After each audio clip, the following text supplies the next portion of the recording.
வரும் சயின்டிஸ்ட் வந்து இப்போ ரீசெண்டாக நம்ம மில்கி கேலக்சிக்கு வெளியே உள்ள ஒரு ட்ராஃப் கேலக்சியில் ஒரு நட்சத்திரத்தை வந்து கண்டுபிடிச்சிருக்காங்க. கண்டுபிடிக்கப்பட்ட அந்த நட்சத்திரம் வந்து அழியும் தருவாயில் வந்து இப்போதைக்கு இருக்கு அப்படின்னு சயின்டிஸ்ட் வந்து தெரிவிச்சிருக்காங்க. அந்த நட்சத்திரம் எப்போ வேணும் சூப்பர் நோவாவாக வெடிச்சு அழியலாம் அப்படின்னு சயின்டிஸ்ட் வந்து தெரிவிச்சிருக்காங்க. நம்ம இன்னைக்கு அந்த நட்சத்திரம் அதை பற்றி நம்ம இப்போ பார்க்க போகிறோம்.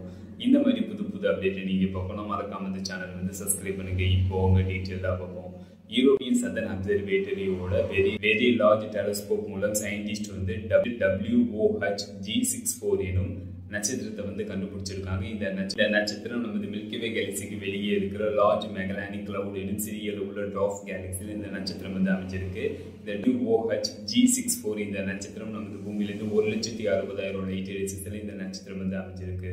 ஒரு லைட் ஏரியா கிலோமீட்டராக கணக்கு பண்ணால் 9.46 ட்ரில்லியன் கிலோமீட்டர், அதாவது இது 1 லைட் ஏரியா கிலோமீட்டராக கணக்கு பண்ணால் 9 லட்சம் கோடி கிலோமீட்டர். இந்த நட்சத்திரம் நமது பூமியிலிருந்து 1,60,000 லைட் எரிசத்தில் வந்து அமைஞ்சிருக்கு. அப்புறம் வந்து 80 வெடிசத்தில் இந்த நட்சத்திரம் வந்து அமைஞ்சிருக்குன்னு. அதுக்கப்புறம் இந்த பிரபஞ்சத்தில் எது ஸ்பீடாக ட்ராவல் ஆகும்னா லைட்டு தான் ஸ்பீடாக ட்ராவல் ஆகும். லைட்டோட ஸ்பீடு வந்து ஒரு செகண்டுக்கு ஒரு வினாடிக்கு 3 லட்சம் கிலோமீட்டர் வந்து ட்ராவல் ஆகிருக்கும். லைட்டோட ஸ்பீடில் நம்ம ட்ராவல் பண்ணி போனாவே இந்த WOHG64 இந்த நட்சத்திரத்தை அடையிறதுக்கு 1,60,000 லைட் இயர்ஸ் ஆகும். அந்த அளவு வெளிச்சத்தில் இந்த நட்சத்திரம் வந்து அமைஞ்சிருக்கு.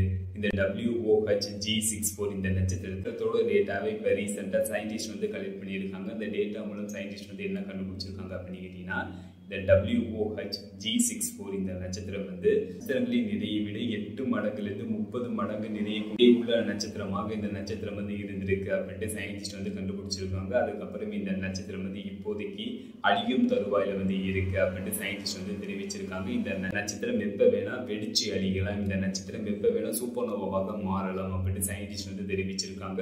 இந்த நட்சத்திரம் வெடிச்சு அழிஞ்சதுக்கு அப்புறம் இந்த நட்சத்திரம் வந்து நியூட்ரான் நட்சத்திரமாக மாறும் அப்படின்ட்டு சயின்டிஸ்ட் வந்து தெரிவிச்சிருக்காங்க. இந்த நட்சத்திரம் இப்போதைக்கு அழியும் தருவாயில் இந்த நட்சத்திரம் வந்து இருக்கு அப்படின்னு சயின்டிஸ்ட் வந்து தெரிவிச்சிருக்காங்க.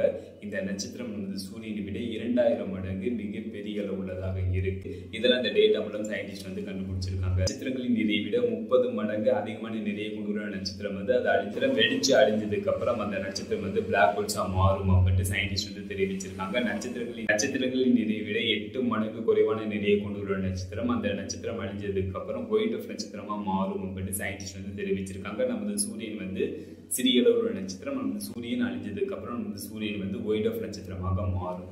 ஃபைனலாக இந்த வீடியோ எப்படி இருந்துச்சுன்னு கமெண்ட் பண்ணுங்க. See you.